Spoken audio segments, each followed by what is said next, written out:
की बात आप देख रहे हैं, मैं हूं आपके साथ गुंजन दीक्षित। बुलेटिन की शुरुआत बड़ी खबर के साथ करेंगे। गोरखपुर में भाजपा विधायक संत प्रसाद के बगावती सुर सामने आए हैं। उन्होंने बोला, शीर्ष नेतृत्व नहीं सुना तो कर देंगे चुनाव लड़ने की घोषणा। संत प्रसाद टिकट कटने से नाराज बताए जा रहे हैं।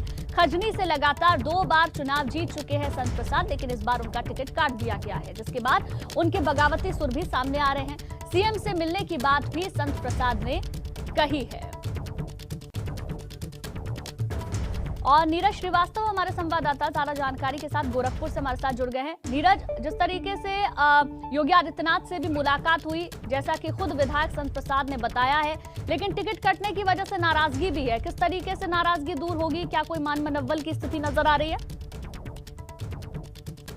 देखिए गुंजन, आपको बता दें कि टिकट की घोषणा के बाद से तो संत प्रसाद शांत रहे हैं, लेकिन कल उनके बगावती सुर दिखाई दिए। उन्होंने कहा कि हनुमान का भक्त हूँ और अगर 2 दिन के अंदर अगर कुछ शीर्ष नेतृत्व ने उनके पक्ष में नहीं फैसला लिया तो मंगलवार को वो चुनाव लड़ने की घोषणा कर सकते हैं। और जैसा कि गोरखपुर की अगर बात करें तो सबसे पहले तो नगर विधायक डॉक्टर राधा मोहन दास अग्रवाल का टिकट करा चुकी मुख्यमंत्री योगी आदित्यनाथ को चुनाव लड़ना था। इसके बाद खजनी से इनका संत प्रसाद का टिकट कट गया और इसी तरह से अजनवा से शीतल पांडे, 3 जो सिटिंग एमएलए हैं, उनका टिकट कटने से कोई किसी ने आवाज तो नहीं उठाई, लेकिन संत प्रसाद उनके समर्थकों में काफी गुस्सा दिखाई दे रहा है। और यही वजह है कि संत प्रसाद ने कहा कि जो उनके समर्थक हैं वो नाराज हैं और वो जैसा कहेंगे तो फैसला लेंगे। और अगर शीर्ष नेतृत्व ने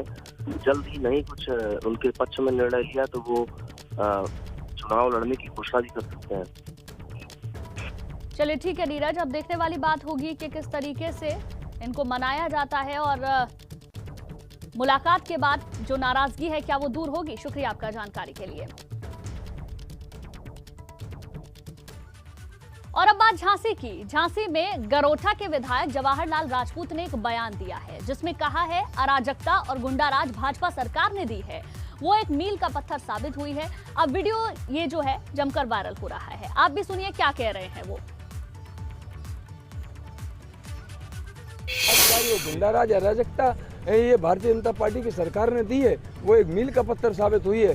काशकारी और गुंडाराज अराजकता ये भारतीय जनता पार्टी की सरकार ने दी है, वो एक मील का पत्थर साबित हुई है। तो भाजपा विधायक जवाहरलाल को आपने सुना, उन्होंने कहा कि भारतीय जनता पार्टी ने ही अराजकता फैलाई है। और ये जो उन्होंने कहा है इसका वीडियो भी अब जमकर वायरल हो रहा है। अराजकता और गुंडाराज फैलाया गया है, भाजपा सरकार ने ही अराजकता और गुंडाराज दिया है, ये कहा है। वहीं लखनऊ के प्रत्याशियों का आज भाजपा ऐलान कर सकती है। भाजपा में लखनऊ की सीटों पर पेच फंसा हुआ है, मंथन लगातार जारी है। पार्टी के बड़े नेताओं के घर पर बैठकों का दौर जारी है। 2 कैबिनेट मंत्रियों समेत 3 विधायकों की सीट को लेकर पेच फंसा हुआ है। सूत्रों के हवाले से जो जानकारी सामने आ रही है, लखनऊ में चौथे चरण में मतदान होना है, नामांकन शुरू हो चुका है, लेकिन अभी तक भाजपा के लखनऊ के जो प्रत्याशी होंगे उनका ऐलान नहीं हो पाया है। लखनऊ में 9 विधानसभा सीटें हैं और एक भी सीट पर भाजपा ने अभी अपने प्रत्याशी का ऐलान नहीं किया है, जिसको लेकर राजनीतिक गलियारों में तमाम तरह के कयास लगाए जा रहे हैं। कहीं चर्चा किसी मंत्री का टिकट कटने की हो रही है तो कहीं सांसद प्रतिष्ठा दांव पर लगे होने की बात कह रहे हैं। सूत्रों के मुताबिक तमाम उठापटक के बीच आलाकमान अभी तक सीटों पर फैसला नहीं ले पा रहे हैं।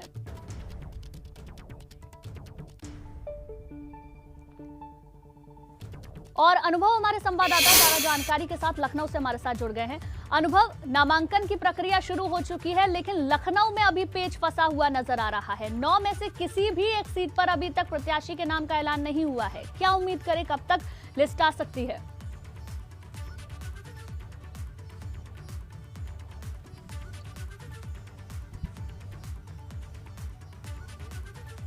अनुभव, मेरी आवाज आप तक पहुंच रही है? देखिए, अगर लखनऊ की बात करें तो वाकई ये कौन उम्मीदवार होगा बीजेपी की तरफ से, ये एक यक्ष प्रश्न बना हुआ है। और इसलिए कि लखनऊ में कुल विधानसभा की 9 सीटें हैं, लेकिन कौन कहां से लड़ेगा। 2017 में बीजेपी ने 9 में से 8 सीटों पर जीत हासिल की थी, 1 सीट पर उसे जीत नहीं मिली थी। और अभी आप वर्तमान में देखिए तो 3 तो जीते हुए विधायक जो वो मंत्री हैं, ब्रजेश पाठक जहाँ मौजूद हैं, ये लखनऊ मध्य, यहीं से वो विधायक बने फिर मंत्री बने। आशुतोष टंडन वो भी विधायक बने और वो मंत्री हैं। इसके अलावा स्वाति सिंह छरोडी नगर से जीती, वो मंत्री हैं। तो लगातार इस बात को लेकर मंथन हो रहा है कि किसको कहाँ से लड़ा जाए। पर सबसे महत्वपूर्ण बात यह है कि जिस लखनऊ में नामांकन शुरू 27 तारीख को ही हो गया था, वहाँ आप देखिए अब केवल 3 तारीख तक नामांकन है, यानी कल होगा, 1 तारीख को होगा, 2 को और 3 को होगा। 4 दिन बचे हुए हैं नामांकन जमा करने के लिए और अभी तक बीजेपी ये तय नहीं कर पा रही है कि कौन कहाँ से चुनाव लड़ेगा। अभी तक जो हमने देखा है, बीजेपी ने जितनी भी उम्मीदवारों की लिस्ट जारी की है, तकरीबन 250 के आसपास है, तो उसमें तो मंत्रियों के 1 या 2 लोगों के ही टिकट कटे हैं, बाकी सबको ज़्यादातर को उनकी सीट से ही कंटिन्यू कराया है। पर लखनऊ में ऐसा क्या है कि इतना वक्त पार्टी को लग रहा है, ये बड़ा सवाल है। अब माना जा रहा है कि कुछ लोगों के टिकट बदले जाएंगे, यानी कुछ मंत्री जो हैं उनको उस विधानसभा में न लड़ाकर दूसरी विधानसभा में लड़ाया जाएगा।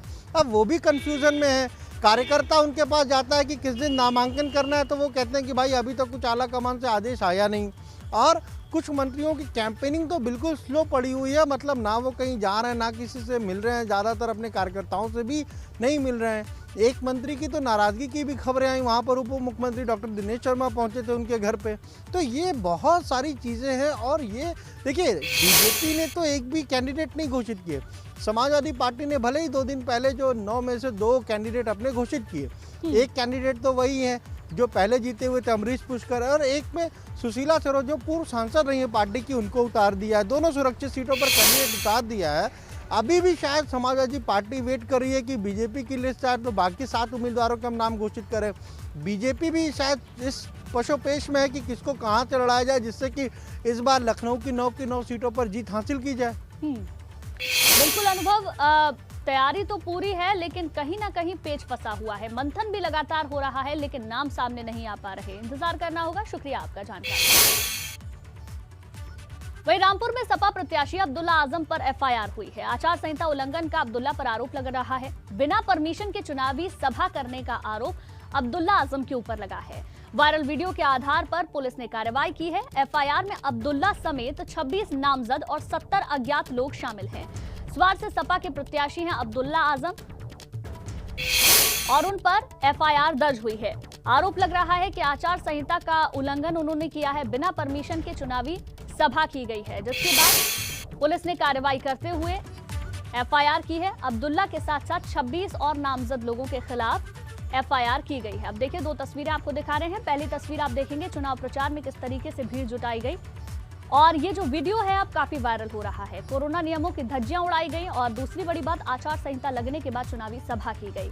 दूसरी तस्वीर आप देखेंगे, पुलिस ने जिन नामों के खिलाफ, जिन लोगों के खिलाफ एफआईआर दर्ज की है, उसकी ये पूरी लिस्ट आप दूसरी तस्वीर में देखेंगे।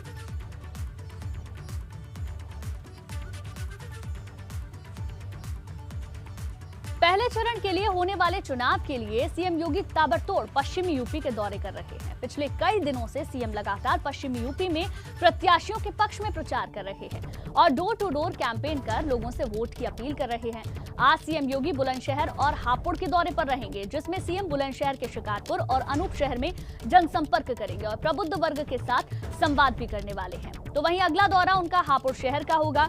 यहां सीएम योगी शाम को करीब 4 बजे पहुंचेंगे। हापुड़ की धौलाना विधानसभा में सीएम प्रभावी मतदाता के साथ संवाद स्थापित करेंगे। साथ ही साथ डोर टू डोर कैंपेन भी की जाएगी।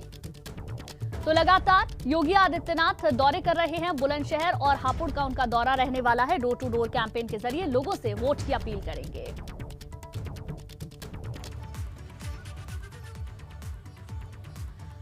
आज रविवार है, पश्चिम में यलगार है। ये हम क्यों कह रहे हैं? क्योंकि योगी आदित्यनाथ के आज कई सारे कार्यक्रम हैं। पूरे कार्यक्रम को समझिए। योगी आदित्यनाथ का जो कार्यक्रम है दोपहर 12 बजे से शुरू होगा, जहां बुलंदशहर के खुर्जा योगी आदित्यनाथ पहुंच जाएंगे। 1 बजे प्रभावी मतदाता संवाद कार्यक्रम है, जहां पर मतदाताओं से संवाद करेंगे। 2 बजे शिकारपुर विधानसभा क्षेत्र में योगी आदित्यनाथ पहुंचेंगे। इसके बाद जो अगला कार्यक्रम है वो 2:30 बजे का है, जहां शिकारपुर क्षेत्र में जनसंवाद का कार्यक्रम है। जन जन से संवाद करेंगे और भाजपा के पक्ष में माहौल बनाएंगे। 3:30 बजे हापुड़ के धौलाना में एक कार्यक्रम का आयोजन किया गया है, जहां पर योगी आदित्यनाथ पहुंचेंगे। वहां पर भी जनसंपर्क किया जाएगा। इसके साथ ही कहां पर योगी आदित्यनाथ रहने वाले हैं ये भी समझिए। योगी आदित्यनाथ आज बुलंदशहर और हापुड़ में रहेंगे। वहीं जेपी नड्डा फिरोजाबाद और हाथरस में रहने वाले हैं। राजनाथ सिंह की अगर हम बात करें तो कासगंज में आज वो रहेंगे। केशव प्रसाद मौर्य डिप्टी सीएम बरेली में आज रहने वाले हैं। इसके अलावा दिनेश शर्मा शाहजहांपुर में रहेंगे। स्वतंत्र देव सिंह मथुरा में रहने वाले हैं। तो लगातार जो भाजपा के 5 बड़े दिग्गज नेता हैं अलग अलग जिलों का दौरा कर रहे हैं, पश्चिमी उत्तर प्रदेश का दौरा कर रहे हैं। और आज का ये पूरा कार्यक्रम जहां भाजपा के बड़े दिग्गज अलग अलग जिलों में रहेंगे और भाजपा के पक्ष में माहौल बनाएंगे। बलराम पांडे हमारे संवाददाता ज्यादा जानकारी के साथ बुलंदशहर से हमारे साथ जुड़ गए हैं। बलराम, योगी आदित्यनाथ आज बुलंदशहर में पहुंचने वाले हैं। पहले चरण में वहां मतदान भी होना है। ऐसे में किस तरीके की तैयारियां वहां भाजपा की तरफ से आपको नजर आ रही हैं?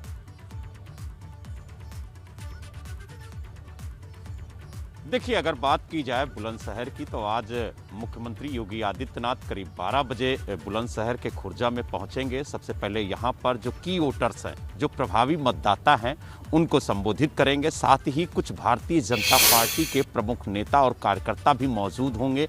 उनके साथ भी बैठक कर रणनीति पर चर्चा करेंगे कि आखिरकार पहले चरण के मतदान में किस तरीके की तैयारी की गई है, किस तरीके से वोटर्स के पास जो कार्यकर्ता है वो जा रहे हैं, सरकार और पार्टियों की नीतियों को किस तरीके से जन जन तक पहुंचा रहे हैं। क्योंकि बुलंदशहर की अगर हम बात करें तो बुलंदशहर काफ़ी महत्वपूर्ण जिला है भारतीय जनता पार्टी के लिए, क्योंकि यहाँ पर 7 विधानसभाएं हैं और 7 विधानसभा पर बीजेपी का कब्जा है। ऐसे में ये कब्जा बरकरार रहे, इसलिए योगी आदित्यनाथ यहाँ पर आकर के जो कार्यकर्ता हैं उनको गाइडलाइन करेंगे और साथ ही उनको बताएंगे कि किस तरीके से वो जनता के बीच में जाएं और ख़ास तौर से जो की वोटर्स हैं उनसे संवाद करेंगे और उन्हें बताएंगे कि भारतीय जनता पार्टी किस तरीके से जनहित में काम करती है और ख़ास तौर से पिछले 5 सालों में जो उन्होंने विकास कार्य किए हैं वो भी जनता के सामने रखेंगे। इस वक्त हम खुर्जा के अग्रसेन इंटर कॉलेज में मौजूद हैं, जहां पर लगभग 12 बजे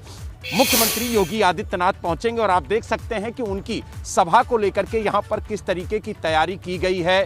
लगभग यहां पर 300 जो की वोटर्स हैं, जो प्रभावी मतदाता हैं, वो यहां पर मौजूद होंगे। कुछ कार्यकर्ता बीजेपी के यहां पे मौजूद होंगे जिन्हें वो संबोधित करेंगे और बताएंगे कि आखिरकार बुलंदशहर के लिए जो सरकार ने विकास कार्य किए हैं, जो योजनाएं नहीं पूरी हो पाई हैं, वो अगले कार्यकाल में पूरी होंगी। और कुल मिला के ये कहा जाए कि जिस तरीके से पश्चिमी उत्तर प्रदेश में खास तौर से किसान, जाट और अन्य समाज के लोग हैं, उनको किस तरीके से बीजेपी के पक्ष में लाया जाए। और खास तौर से यही वजह है कि बुलंदशहर की 7 सीटों में 2 सीटों पर सिटिंग एमएलए को हटाया गया, दूसरे को टिकट दिया गया, ताकि जो जनता में नाराजगी है, जो कार्यकर्ताओं में नाराजगी है, वो दूर हो सके।